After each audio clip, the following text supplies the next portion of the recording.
Bonjour Gérard Chevrier. Bonjour Madame Dubois. Vous êtes industriel français, concepteur et créateur de 75 produits industriels, fondateur de sociétés. Et aujourd'hui, vous êtes au Dialogue.Chorus pour parler, entre autres, de votre livre. Nous allons, puisque c'est intéressant et c'est important, la prochaine guerre sera nucléaire. Ce qu'il faut savoir pour se protéger des retombées radioactives. Vous considérez, et vous l'écrivez dans votre livre, que les dirigeants européens refusent d'organiser une politique de protection de la population civile contre justement les retombées radioactives. Donc pour vous, ce danger est réel. Vous avez écrit cet ouvrage en 2022. Vous décrivez 3 situations dans lesquelles le monde peut se retrouver. Le risque du conflit nucléaire sera imminent. Pourriez-vous brièvement nous en parler? Quelles sont ces 3 situations? Oui, alors en 2022, il y avait 3 situations. C'était tout d'abord le conflit en Ukraine, qui représentait un risque d'escalade, puisque au départ, la volonté était de rester dans le conventionnel et de faire, pour moi, si vous voulez, en ce qui me concerne, j'ai toujours estimé que l'armée russe apportait secours aux Russes qui habitaient dans le Donbass. Donc c'est comme ça que je vois le conflit. Et donc il y a eu peut-être au départ une volonté d'obtenir des négociations de la part de Vladimir Poutine. Malheureusement, les Américains ne voulaient pas négocier. Depuis 2008, ils ont roulé les Russes dans la farine en leur faisant des promesses qu'ils n'ont pas tenues. Et puis il y a eu les accords de Minsk, vous savez. Et ensuite, on sait très bien que c'est la CIA et les services secrets anglais, le MI6, qui ont financé toute cette opération, le changement du président ukrainien par un acteur de cinéma, acteur de théâtre. Et tout ça pour vraiment pouvoir diriger. Ils ont mis leurs hommes en place et ont organisé en quelque sorte le conflit. Parce que leur but était très clair, le but était de déséquilibrer la Russie par des sanctions économiques et de remplacer le gouvernement russe, enfin Vladimir Poutine, par plusieurs. Ils voulaient diviser en fait le pays en 5 régions, 5 régions indépendantes, et en fait de mettre des gens à leur place pour s'emparer de toute la richesse qu'il y a sur le territoire russe, qui fait quand même 17 millions de kilomètres carrés. Et donc, c'était ça leur but. Alors, ils ont donc investi énormément en Ukraine et il y a eu malheureusement beaucoup de morts. Il y a un point important avant de parler, si vous voulez, de l'aspect politique et surtout militaire. Il faut quand même se rappeler que l'Ukraine, c'était un pays qui comptait dans les années 2000 51 millions d'habitants. Et à cause de cette corruption phénoménale qu'il y avait dans ce pays, le nombre de ses habitants avant le déclenchement du conflit est tombé à 34 millions.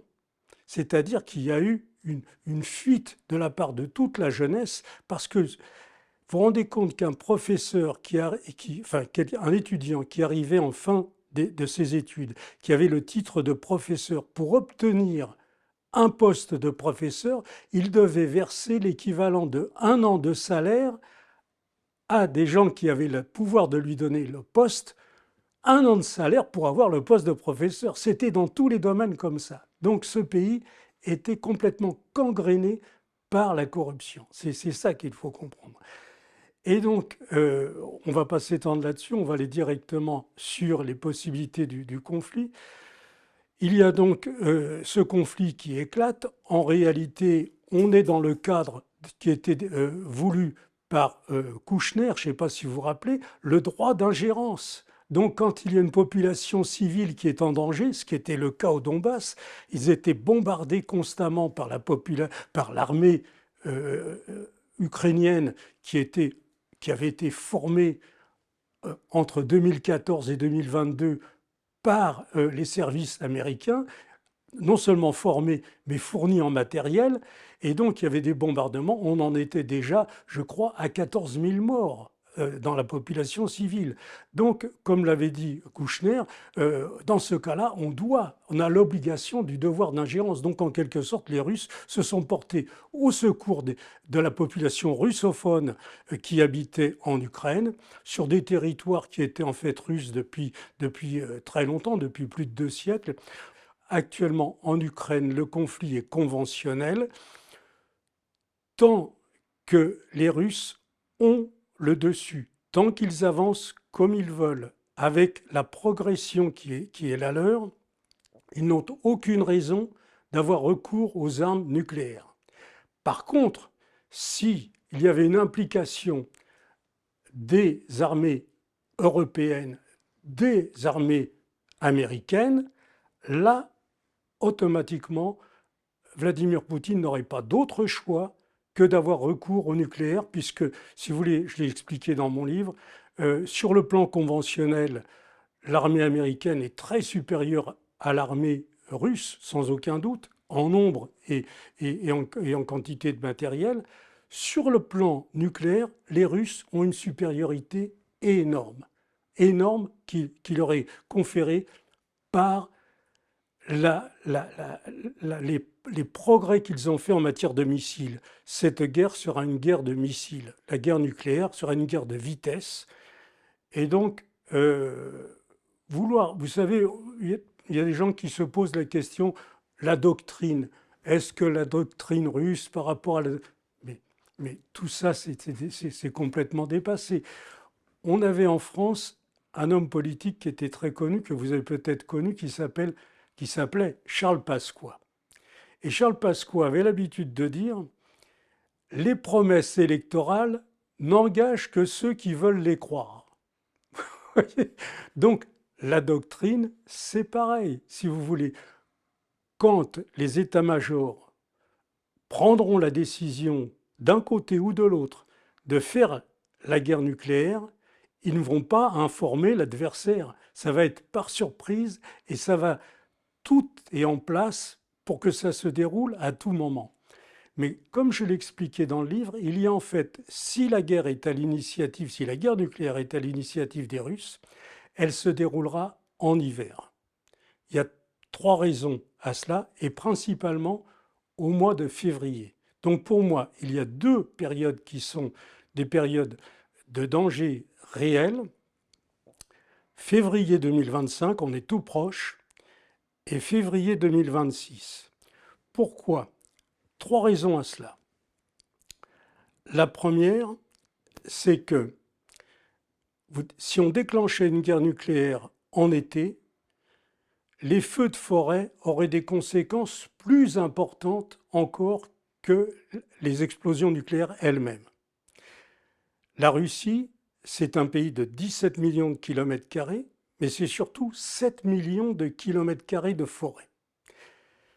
En été, les explosions nucléaires déclencheront des feux de forêt qu'on ne pourra plus arrêter, qui vont se propager dans toute l'Europe.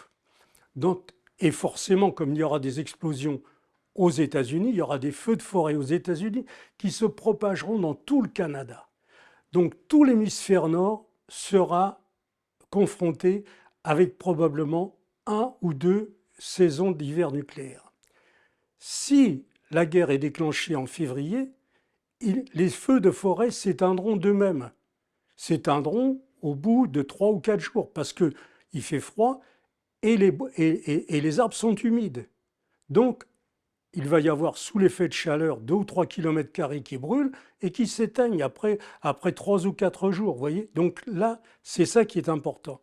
Et les Russes savent tout ça. Et donc, ils ne vont pas. S'ils ont cette possibilité de choisir, ils choisiront le mois de février. Ça, je vous ai cité la première raison. La deuxième raison, c'est que la Russie, c'est un très grand territoire qui est au nord, bordé par l'océan Arctique. Or, au mois de février, et tout particulièrement à la fin du mois de février, l'océan Arctique est recouvert d'une couche de glace qui fait entre 2,50 m et 3 mètres d'épaisseur. Il n'y a plus de bateaux américains, anglais, français qui sont au large des côtes russes, au large de Saint-Pétersbourg, au large de trucs. à partir de la fin du mois de novembre. Les sous-marins peuvent naviguer sous la glace en février, mais ne peuvent plus éjecter leurs missiles nucléaires. Parce que la Russie, elle est comme les États-Unis, quand elle est bordée par une mer, elle est vulnérable par les sous-marins qui peuvent s'approcher à 25 km des côtes. Et c'est crucial, c'est le temps. C'est la raison pour laquelle Vladimir Poutine ne veut pas que l'Ukraine fasse partie de l'OTAN, parce que ce seraient des installations de missiles tout près de la frontière russe et à seulement 2 minutes de Saint-Pétersbourg et de Moscou. Donc là, il deviendrait impossible de défendre le territoire et donc il serait vulnérable. Donc c'est la distance qui égale temps qui fait que si on a 1000 km ou 3000 km, on a le temps de faire intervenir des missiles antimissiles, des stations S-400, S-500, on n'a pas le temps lorsqu'ils sont tout près. Donc ça, c'est le deuxième point. Donc le deuxième point, c'est la couverture de glace au mois de février. Et ça, forcément, si moi je le sais, les Russes le savent encore mieux que moi. Ils savent très bien que, si vous voulez, l'épaisseur de couches de glace comme ça veut dire qu'un sous-marin qui voudrait émerger doit émettre une poussée de 30 000 tonnes pour sortir. Et même s'il arrivait à briser la glace, il y aurait des blocs de glace qui pourraient faire 50 ou 100 tonnes et donc dévier le missile. Ils ne prendront pas le risque. Donc, au mois de février, les Russes sont protégés. Et donc, comme ce sera une question de vitesse, eh bien, si j'étais à la place des stratèges russes, je dirais, voilà, c'est là, on a une fenêtre de tir, comme on parle, si vous voulez, en langage militaire, une fenêtre de tir qui est du 15 février au 28 février ou au 15 mars, pas plus. Voyez. Mais ça, c'est dans le cas, comme vous dites, si c'est la Russie à l'initiative du début de ce conflit. Au contraire, si ce sont les États-Unis, qu'est-ce qui se passe? Alors, les États-Unis, ils vont évidemment, ils pourraient choisir une autre période, plutôt en automne ou peut-être au printemps, d'ailleurs peut-être en début d'été, parce qu'à ce moment-là, les choses seraient plus favorables pour eux. Mais en réalité, on va être dans une situation d'escalade. Alors, on en était, si vous voulez, à la deuxième raison. La troisième raison, c'est que actuellement, les Russes ont une avance technologique énorme par rapport aux États-Unis, avec des missiles moi je situe leur avance à peu près sur 7 ans. Ils ont, sur ce que nous savons, ils ont environ, on ne connaît pas tout, on n'est pas dans le secret des laboratoires de recherche, etc. Mais ils ont par rapport à l'armée américaine une avance d'environ 7 ans dans le domaine des missiles. Or, la guerre nucléaire, à mon avis, ne durera qu'1 heure. Voyez. Et donc, par contre, des gens mourront dans les semaines qui suivront cette guerre à cause des retombées radioactives. Mais elle ne durera moins d'1 heure entre le départ du premier missile et l'explosion du dernier. Oui, ça va être une question de vitesse. Et c'est alors, ce que je vous disais, c'est qu'actuellement, l'armée russe est vraiment en avance sur le plan technologique par rapport aux Américains. Les Russes le savent. Et donc, ils savent aussi que dans 3 ou 4 ans, les Américains vont peut-être les dépasser par des recherches qui sont faites actuellement et dont on ne connaît rien. Et donc, ils auront, à mon sens, une décision à prendre, peut-être en février 2026, de dire si maintenant on n'attaque pas, eh bien, on ne sera plus en mesure de gagner la guerre. Parce que ça aussi, c'est quelque chose que les gens n'imaginent pas. Ils pensent que la guerre nucléaire, c'est la fin du monde et que tout est fini. C'est absolument faux. C'est absolument faux. J'explique dans les vidéos que je fais qu'il y a eu, depuis 1945, 2400 explosions nucléaires sur la Terre. Vous voyez ? Donc, beaucoup plus qu'il y en aura dans la guerre qu'il y aura entre la Russie et les États-Unis. Donc, on n'a pas connu la fin du monde, on n'a pas connu d'hiver nucléaire, et donc la seule différence, c'est qu'on a fait exploser des bombes nucléaires réellement, parce que ça nous est présenté comme des essais. Non, ce sont de vraies explosions qui nous permettent de tout mesurer, de mesurer la température, de mesurer l'effet de souffle, l'effet de rayonnement, la radioactivité, le rayonnement gamma, tout ça, chaque essai est fait pour nous apporter des informations. Donc la deuxième situation, c'est le conflit au Moyen-Orient. Le conflit entre, si vous voulez, Israël et puis les Palestiniens, et surtout, ce qui est depuis très longtemps, c'est la programmation d'une attaque sur l'Iran. Alors vous le savez peut-être que demain, le 17 janvier, un accord va être signé entre l'Iran et la Russie, un accord de défense réciproque qui va être très important. Cet accord fait basculer le rapport de force au Proche-Orient.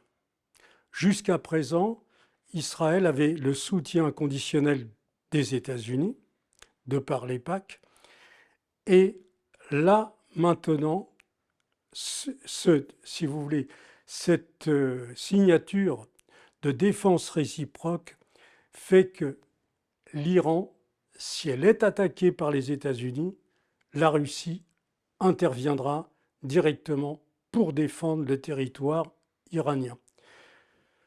Ils ne pourront pas reproduire ce qu'ils ont fait en 2003 quand ils ont décidé de détruire l'Irak. Ils veulent maintenant détruire l'Iran, mais ce sera, à mon avis, pas possible. D'abord parce que, au niveau des missiles qui sont fabriqués par les Iraniens, ils ont un très bon niveau. Alors il faut dire aussi que très peu de gens savent qu'il y a une telle propagande que l'Iran est un pays sur le plan intellectuel qui est très avancé. Et surtout que chaque année, l'Iran produit pratiquement autant d'ingénieurs que les États-Unis, alors que l'Iran ne fait que 90 millions d'habitants. 214 000 ingénieurs diplômés sortent des grandes écoles en Iran. En 2020, c'est la Russie qui était en tête des diplômes d'ingénieurs. 450 000 pour un pays qui compte seulement 145 millions. C'est un niveau, au niveau mathématique, physique, qui est très très élevé. Les États-Unis produisent 240 000 ingénieurs par an, et à mon avis, qui n'ont pas le niveau des ingénieurs russes. Donc tout ça fait que maintenant, le monde est en train de basculer. On était dans un monde unipolaire avec une directive mondiale, avec une ambition de diriger le monde par le lobby de la finance aux États-Unis. Et maintenant, du fait que, si vous voulez, bêtement, l'Union européenne et les Américains ont mis la Russie sous sanctions économiques, eh bien, tout naturellement, on n'achetait plus de gaz et de pétrole à la Russie. Pour eux, ce n'était pas gênant. Il y avait 1,4 milliard d'Indiens, 1,4 milliard de Chinois qui étaient très intéressés pour acheter le gaz et le pétrole. Donc, ce n'était pas un problème pour eux. Et ça a été un problème maintenant pour les Allemands. C'est un gros problème pour eux et un gros problème pour nous. Alors, la troisième situation, c'était la situation à Taïwan, où là, les Américains essayent d'utiliser l'île comme un cheval de Troie. Si vous voulez, on se retrouve un peu dans l'Antiquité, où on va mettre des bases et tout ça à Taïwan pour le cas où on voudrait attaquer la Chine. Mais à mon sens, c'est quelque chose qui n'arrivera pas parce que je crains que le conflit éclatera avant qu'on arrive à cette troisième situation. Je crains que les gens sont un peu naïfs, ils s'imaginent que Trump va ramener la paix. Trump, comme tous les hommes politiques américains depuis 1963, sont élus avec l'accord de l'EPAC. S'il n'y a pas l'accord de l'EPAC, impossible d'avoir une élection. Juste pour donner une petite idée, le coût pour faire élire un sénateur aux États-Unis, l'EPAC dépense 200 millions de dollars pour l'élection de un sénateur. Donc, inutile de vous dire qu'il n'y a aucun candidat qui a les 200 millions de dollars à mettre dans une campagne. C'est eux qui décident, qui choisissent. Ce qui m'intéresse plus, c'est justement cette malheureusement première situation, puisque c'est le conflit entre la Russie et les États-Unis, qui est peut-être un petit peu malheureusement plus réel maintenant, puisque vous dites que vous ne croyez pas vraiment à la paix cette année. Vous ne parlez même pas de 2025, vous parlez déjà de 2026. On n'est qu'au début de l'année. Est-ce que la dernière négociation, la rencontre qui a eu lieu entre Zelensky et Macron, apparemment, ça a été négocié le déploiement des troupes françaises au sol. Est-ce que ça peut nous amener, comme vous dites, vraiment au conflit nucléaire? Ou c'est juste Oui, la communication, comme ça se passe souvent ce dernier temps? oui, c'est ça. C'est-à-dire qu'il y a beaucoup de propagande. On est dans une guerre de propagande, mais en réalité, Macron, c'est tout simplement, si vous voulez, le porte-parole du lobby de la finance qu'il y a en Europe. Et surtout, il ne faut pas oublier le lobby de la finance en Angleterre qui est très important et qui a une emprise mondiale. Macron, c'est ancien directeur de la banque Rothschild, hein, il a été formaté par ça et il est en mission, il fait ce qu'on lui dit de faire. Et d'ailleurs, c'est à peu près le même cas, si vous voulez, que pour Trump. Tous ces gens-là doivent dire ce que l'EPAC a pensé et ce qu'il veut faire. Il n'est pas encore au pouvoir qu'il pense, qu'il veut déjà. Il exprime qu'il veut annexer le Groenland et annexer le Canada. Le Canada, c'est 9 millions de kilomètres carrés, c'est plus grand que les États-Unis, et il veut l'accéder comme 51e État. Vous comprenez bien que tout ça, ce sont, si vous voulez, ce sont des acteurs. Et Trump, il va faire ce qu'on lui dit de faire, c'est tout, rien de plus. Et donc voilà, malheureusement c'est comme ça, les gens s'illusionnent et on aura, oui. Alors moi, si vous voulez, ce qui m'intéresse surtout, c'est d'apporter des informations pour que, en France, on risque d'avoir beaucoup de victimes d'une guerre nucléaire, principalement parce que les gens ignorent les conséquences d'une guerre nucléaire. On va justement revenir au cœur parce que je sais que vous avez amené les dessins techniques, si je veux dire, que vous pouvez présenter à notre public. Oui. Pour rebondir sur ce que vous dites, il y a quelques mois, pendant la campagne électorale aux États-Unis, Robert Kennedy parlait dans une interview justement de l'étude qui a été faite au Pentagone par rapport aux simulations, qu'est-ce qui se passe justement lors de ce conflit-là. Il a dit que dans les premières 20 minutes de ce conflit, 90 millions de personnes peuvent mourir. Oui. Et dans les semaines qui viennent, 6 semaines, je pense après, c'est encore 90 millions. Ce sont des chiffres invraisemblables. Il nous paraît complètement fou. Aujourd'hui, comme vous dites... Il parle pour les États-Unis. Il parle pour les États-Unis. Voilà, je suis d'accord sur ces chiffres. Nous sommes en Europe, nous sommes au cœur, nous sommes entre les deux puissances, si je peux dire. Qu'est-ce qu'on fait, nous?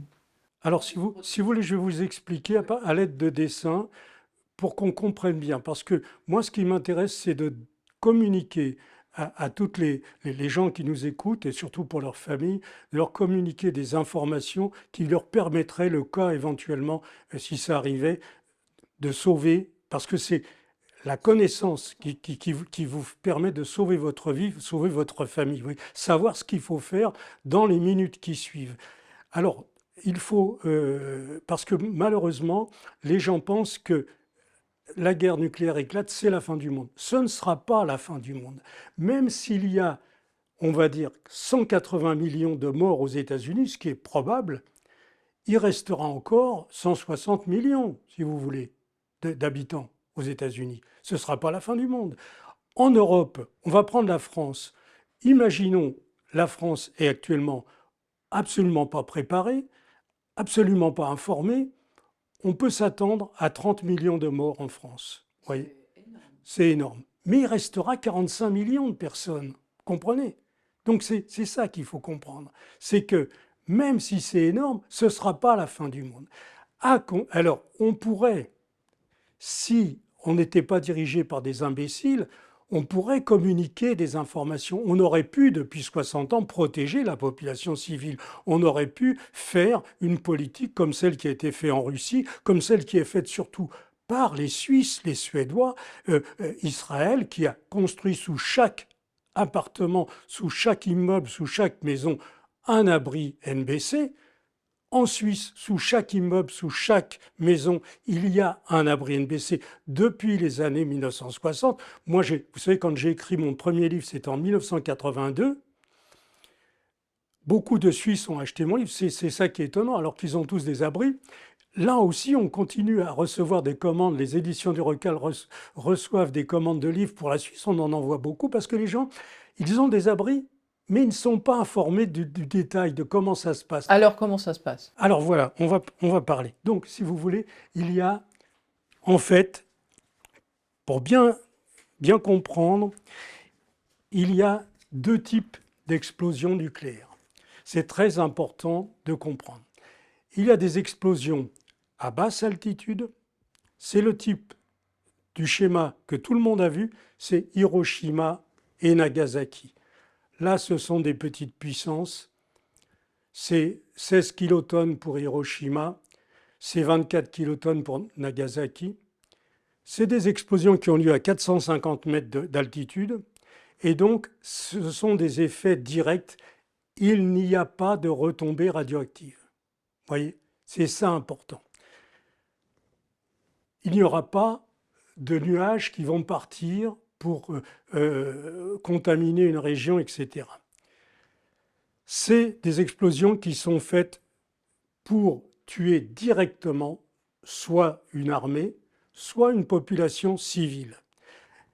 Les effets directs, c'est la pression, la chaleur, le rayonnement.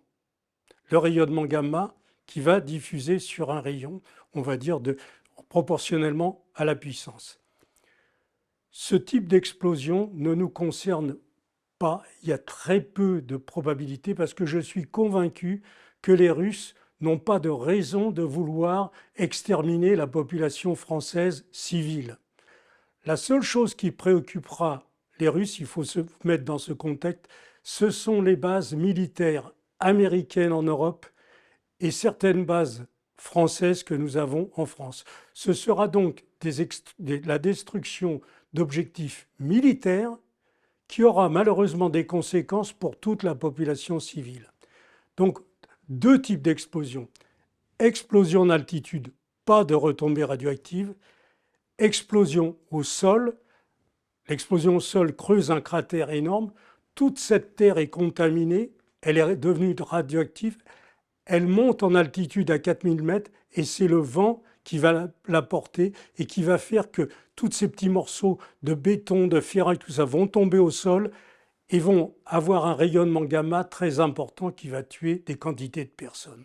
Donc nous, en France, ce qui est important, c'est de savoir sur une explosion directe, vous avez très peu de chances de vous en sortir, sauf si vous êtes avant dans un abri. Mais si vous êtes dehors au moment où l'explosion arrive, vous êtes foutu dans un rayon. Quelle sorte d'abri? Mais les abris, même une cave, vous êtes, si vous voulez, sauf évidemment si vous êtes dans le rayon de la surpression, c'est pas possible. Il faut être dans un abri NBC, un abri qui résiste à 2 ou 3 ATM. Mais vous êtes dans le métro, vous êtes protégé, par exemple. Ça, il n'y a pas de souci. Mais ce qui est important, c'est pas ça. Je vais vous expliquer, c'est l'explosion au sol qui est destinée à détruire des installations militaires.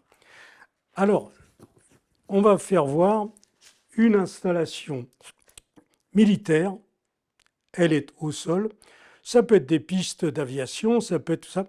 Et donc, on va prendre la puissance de 1 mégatonne, qui est une puissance assez forte, mais quand même moyenne. Une puissance de 1 mégatonne qui a lieu au sol. Elle creuse un cratère de 300 mètres de diamètre pour 60 à 90 mètres de profondeur. C'est 2 millions de mètres cubes de terre, de matériaux qui sont propulsés à 4000 mètres d'altitude. Tous ces matériaux sont devenus radioactifs. Quand ils arrivent en altitude, une grande partie de ces matériaux vont retomber sur le sol dans un rayon de 10 à 15 km. c'est le point, c'est la zone noire. C'est vraiment la zone où là, le niveau de radioactivité va être trop élevé. Il faut vraiment être dans des abris pour s'en sortir. Mais le vent va pousser tout ce nuage, et plus on s'éloigne du point d'explosion, moins la quantité de matière radioactive va tomber sur le sol.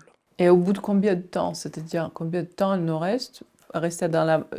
les gens, clairement, voilà, il y a un conflit, quelque chose qui s'est produit, on ne sait pas d'ailleurs ce que c'est, on est dans l'abri, qu'est-ce qui se passe après? Alors, surtout, ce qui est important, c'est que si on est, par exemple, à 50 km du point d'explosion, ce qui est très peu, on dispose d'environ 3/4 d'heure pour se mettre à l'abri. Ce n'est pas dans la minute, vous voyez, on dispose de 3/4 d'heure. Si on est à 100 km de l'explosion, on dispose de 2 heures pour se rendre dans une cave, pour se rendre dans un parking souterrain, pour se rendre dans une station de métro si on est dans une ville où il y a le métro. Vous voyez, on a du temps. C'est la grande différence qu'il y a entre l'explosion à basse altitude, où là les effets sont immédiats, c'est très difficile pour des civils de se protéger.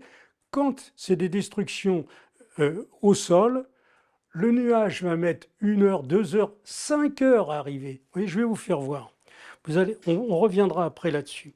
Voilà par exemple un tableau qui prend en compte l'hypothèse réelle des bases américaines en Europe. Il y a 8 bases américaines importantes en Allemagne.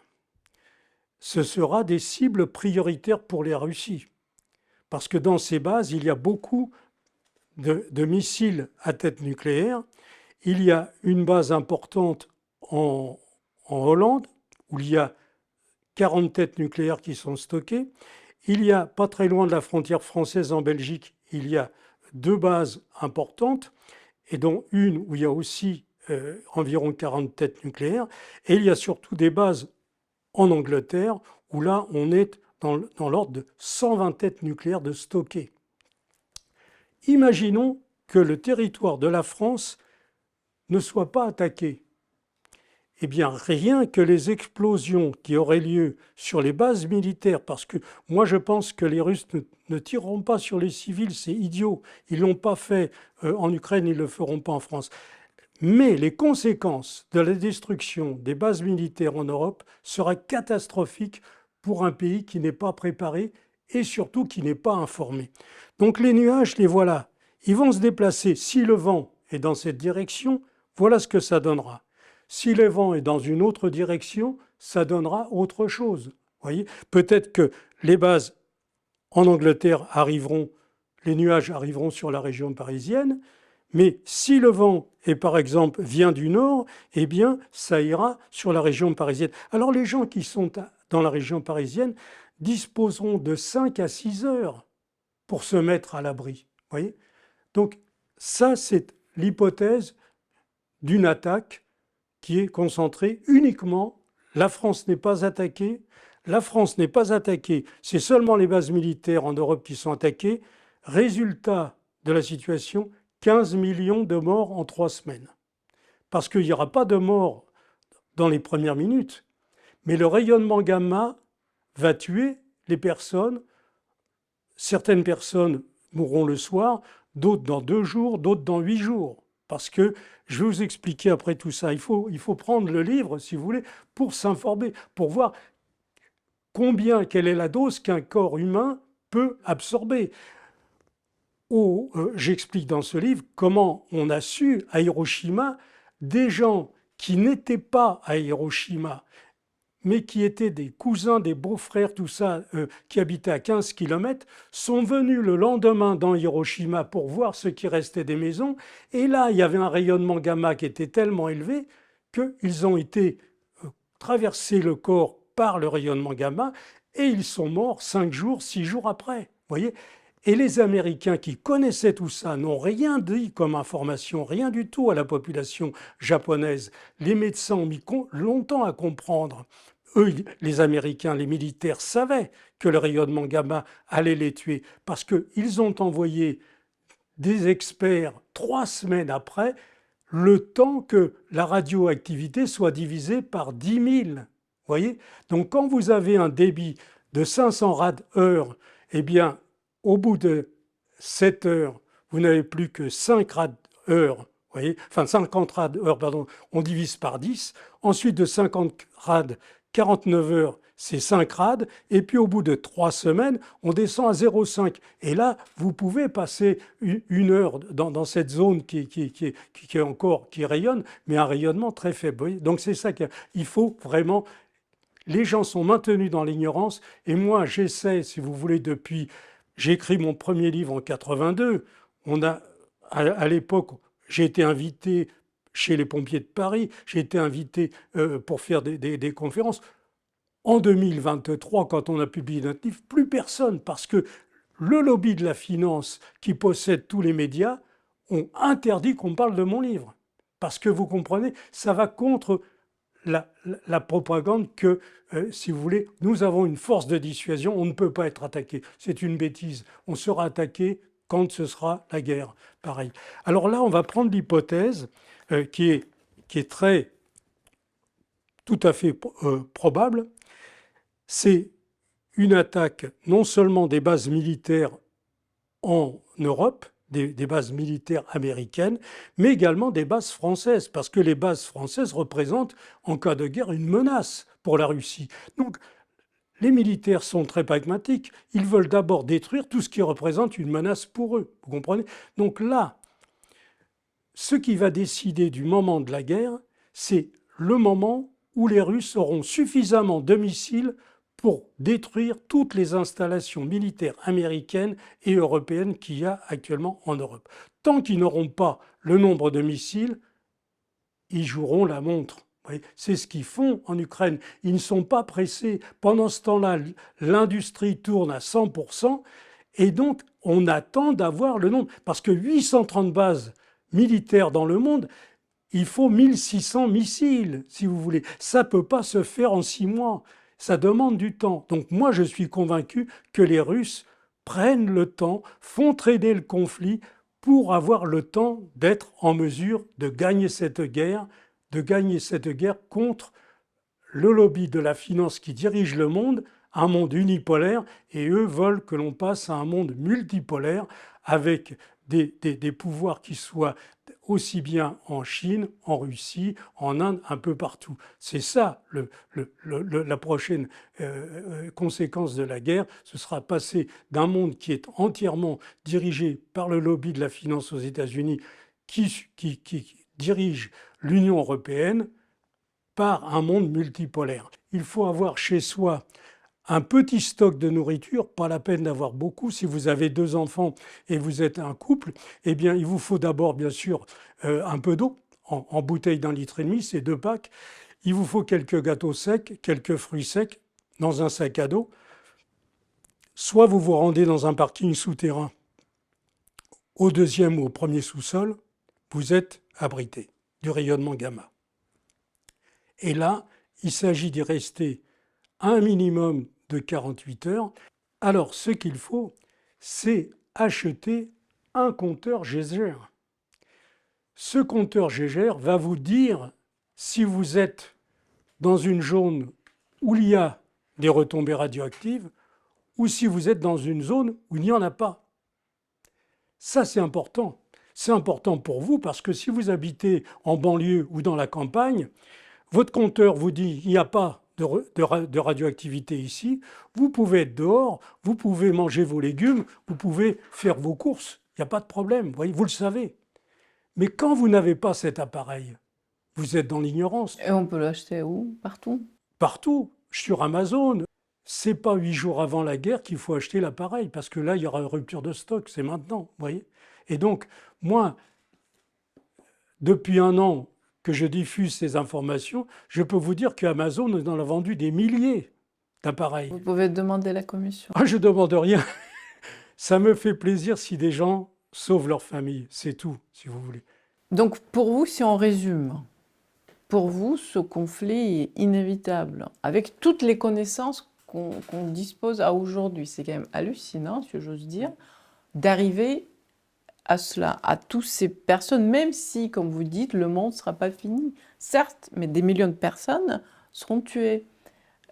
Aujourd'hui, avec toutes les technologies qu'on possède, peut-on finalement quand même arrêter, se mettre ensemble à table de négociation, toutes les puissances? C'est déjà trop tard pour vous? C'est impossible parce que arrêter, il fallait le faire avant. Quand les pays disposaient de 2 ou 3 bombes nucléaires, ça suffisait pour avoir une force de dissuasion. Il fallait, c'était pas. Vous vous rendez compte les milliers d'heures de travail que ça représente de fabriquer des armes nucléaires? Les Russes disposent de 6600 têtes nucléaires, les Américains à peu près de 6000. La puissance nucléaire est à peu près identique entre les deux grands pays. C'est pas là-dessus que ça va se jouer, c'est pas sur la puissance, c'est sur la vitesse. Et la vitesse, actuellement, c'est les Russes qui l'ont. Ils ont des missiles qui sont hypersoniques, ils ont une avance de 7 à 8 ans sur les Américains en ce moment. Et le premier qui touche a gagné. Vous comprenez? C'est aussi simple que ça. Vous êtes dans une situation. Alors, on ne peut plus maintenant revenir en arrière. Les bombes existent. Ce qu'il faut se dire, c'est est-ce que l'on peut protéger sa famille? Oui, c'est possible dans certains cas. On ne pourra pas protéger tout le monde partout, puisque malheureusement, il y a des choses où on manquera, mais objectivement, le scénario, ce que je vous ai fait voir, la destruction des bases militaires en Europe et en France, ça représente, selon mon estimation, selon mon étude, environ 30 millions de morts en 3 semaines. En France, 30 millions de morts. Si le gouvernement français avait pris des mesures d'information, on ramènerait ce chiffre de 30 millions à moins de 10 millions. On pourrait sauver 20 millions de personnes. Oui, c'est ça. C'est un vrai drame. Mais malheureusement, ils sont dans leur doctrine, ils sont avec des œillères. On a la force de dissuasion, personne ne peut nous attaquer. Moi, j'ai écrit au Sénat, j'ai proposé de faire une conférence, de leur dire voilà ce qu'il faudrait, parce qu'on n'a pas d'abri. C'est d'accord, c'est trop tard maintenant pour faire des abris. Il faudrait tout un programme. Mais ça aurait été même possible, il y a 30 ans, d'obliger les gens qui construisent un pavillon à construire un pavillon au-dessus d'une cave. Parce que le simple fait, si vous voulez, d'être dans une cave diminue le rayonnement par 1000. Hein, c'est pas négligeable. On sauve sa famille en étant dans une cave. On n'a pas besoin forcément d'un abri antinucléaire. Il faut bien faire la distinction entre les retombées radioactives où il n'y a pas de chaleur, c'est simplement les poussières qui dégagent un rayonnement.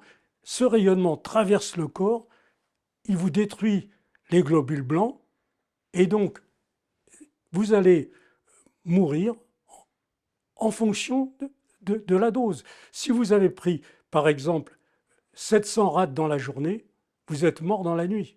Si vous avez pris 50 rad dans la journée, 70 grammes le lendemain, etc., c'est cumulatif. Mais tout ça, je l'ai expliqué dans le livre. Et c'est aux personnes, puisque le gouvernement est en dessous de tout chez nous, depuis longtemps. Ils sont dans une doctrine, ils sont avec des œillères. Mais tous, aussi bien les partis de gauche que de droite que du centre. Il n'y en a pas un. J'ai écrit, si vous voulez, quand on a sorti le livre, nous avons envoyé 30 000 lettres à 30 000 maires de France pour les informer. Il n'y a pas eu de réaction. On a écrit à 577 députés français des lettres Ça m'a coûté une fortune, à moi personnellement. J'ai écrit à tous les députés, à tous les sénateurs, à tous les députés européens. Il n'y a pas eu une réponse. Pas une. Ce sont des gens qui ont des œillères. Quand on va être tout près du drame, là, il va y avoir panique. On va inviter Gérard Chevrier pour qu'il nous donne des explications, parce que personne n'a voulu réfléchir, personne n'a voulu s'informer.